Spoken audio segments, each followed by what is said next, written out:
Hi friends, నమస్తే. ఈరోజు మేము తంజావూరు వచ్చాం. తంజావూరులోని ఆలయం యొక్క విశేషాలు తెలుసుకుందామా? తంజావూరు ఆలయం ముఖ్యంగా బృహదీశ్వర ఆలయం భారతదేశంలోని ప్రాచీన దేవాలయాల్లో ఒకటి. ఇది తమిళనాడులో తంజావూరు పట్టణంలో ఉంది.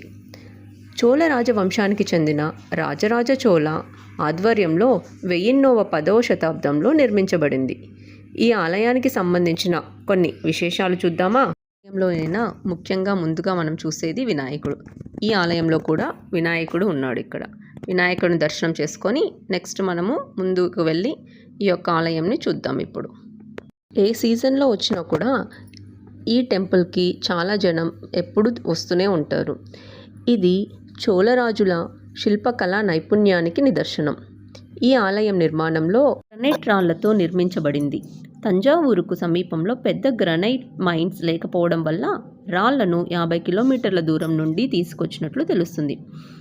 గ్రనైట్ రాళ్లను ఉపయోగించారు. ఇది చాలా ప్రత్యేకం. ఇక్కడ వాటిని ఎలా తేలికగా ఇక్కడికి తీసుకువచ్చారో ఇప్పటికీ ఒక ప్రశ్న. అప్పట్లో ఎన్నో వేల ఏనుగులతో సహాయంతో ఈ చుట్టుపక్కల లేని ఈ గ్రనైట్ స్టోన్స్ని తీసుకొని వచ్చి ఈ ఆలయంని నిర్మించారు. చూడండి ఎంతమంది సందర్శకులు ఈ ఆలయాన్ని చూస్తున్నారు. రాజరాజేశ్వరుడికి ప్రతిష్టగా ఈ ఆలయాన్ని నిర్మించారు. అదేనండి మన బృహదీశ్వర ఆలయం. విమాన గోపురం వచ్చేసరికి ఆలయ గోపురం 216 అడుగుల ఎత్తు కలిగి ఉంది. ఇది ప్రపంచంలో ఎత్తైన దేవాలయ గోపురాల్లో ఒకటి. గోపురం పైభాగంలో ఉన్న కలశం ఒకే రాతితో చెక్కబడింది. ఇక్కడ మనం చూస్తున్న ఈ యొక్క ఆలయము చూడండి, ఈ ప్రతి చోట ఎంత అందంగా ఆ యొక్క ప్రతి ఒక్క రాయిని ఎలా తీర్చిదిద్దారో. ఇప్పుడు మనం చూస్తున్నది ఆలయంలోని నంది విగ్రహం. 16 అడుగుల ఎత్తు పొడవు గల 13 అడుగుల ఎత్తు కలిగి ఉంది. ఇది భారతదేశంలోని అతిపెద్ద నందిలలో ఒకటి. ఇక్కడ నాట్య కళా ప్రదర్శనలు చాలా జరుగుతూ ఉంటాయి. మనం చాలా సినిమాలలో చూస్తూ ఉంటాం. ఈ ఆలయం దక్షిణ భారత నాట్య కళలకు కేంద్రంగా ఉండేది.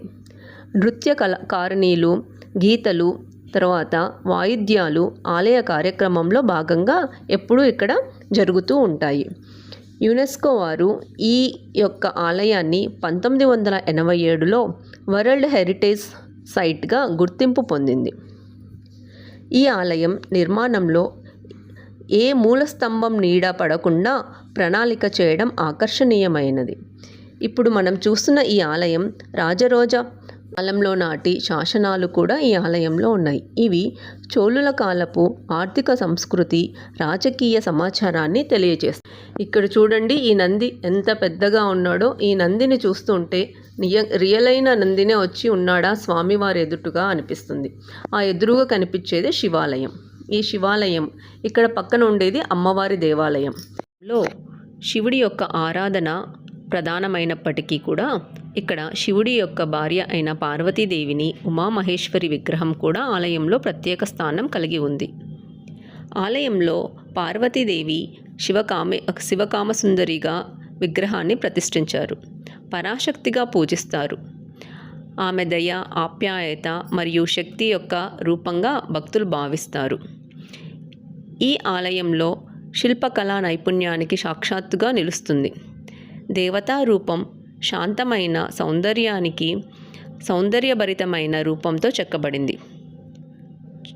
చోళరాజులు శివుడిని ఆరాధించడంలో ఎంత భక్తి చూపారో అంతే భక్తి పార్వతీదేవికి కూడా చూపారు. ఆలయ ఉత్సవాలలో అమ్మకు కూడా ప్రత్యేక హోమాలు, పూజలు నిర్వహిస్తారు. చోళ కాలంలో అమ్మ అనుగ్రహం పొందడం రాజులకు ఎంతో ముఖ్యమైనదిగా భావించబడింది. అమ్మ విగ్రహానికి చెందిన పూజా విధానం ఆగమ శాస్త్రాలకు అనుగుణంగా నిర్వహించబడింది. పార్వతీ పరమేశ్వరులు కలిసి ప్రపంచ సృష్టికి కారణమైన శక్తులు అనే భావనతో ఆలయంలో అమ్మను కూడా ప్రత్యేక స్థానం కల్పించారు. నవరాత్రుల్లో కూడా ఎంతో అంకితమైన భావంతో ప్రత్యేక పూజలు నిర్వహిస్తారు. ప్రతిరోజు అమ్మవారి విగ్రహం ముందు దీపారాధన చేస్తారు. ఇది భక్తులందరినీ ఆకర్షిస్తుంది. తంజావూరు బృహదీశ్వర ఆలయంలో శివపార్వతుల ఆరాధన సమస్వయం కల్పిస్తుంది. ఇది శక్తి మరియు శివుని అంటే ఆదియోగి స్ఫూర్తిగా ప్రతిబింబించిస్తుంది. అమ్మని పూజించడం భక్తుల జీవన శైలిలో దైవిక శక్తి సమతౌల్యాన్ని అనుసంధానం చేయడమే ఈ యొక్క గుడి విశేషం. రాజరాజ చోళుడు ఈ ఆలయాన్ని శివుడికి అంకితం చేశాడు. ఆయన దీన్ని తన విజయాలకు, చోళ సామ్రాజ్యపు వైభవాన్ని గుర్తింపుగా నిర్మించారు. ఆలయం శిలాశాసనాల ప్రకారం ఈ నిర్మాణాన్ని మొత్తం 7 ఏళ్లు పట్టింది. బృహదేశ్వర ఆలయం ద్రావిడ శిల్పకళా సంప్రదాయానికి అద్భుతమైన ఉదాహరణ. ఈ అద్భుతమైన ఆర్కిటెక్చర్ని అందరూ తప్పకుండా చూడాల్సిందే. స్టోన్ ఇంటర్లాకింగ్ సిస్టమ్ని పెట్టారు. అప్పట్లో ఇంత తెలివిగా, ఇంత మంచిగా కట్టిన ఈ యొక్క దేవాలయాన్ని అందరూ వీక్షించాలని కోరుకుంటూ ధన్యవాదాలు.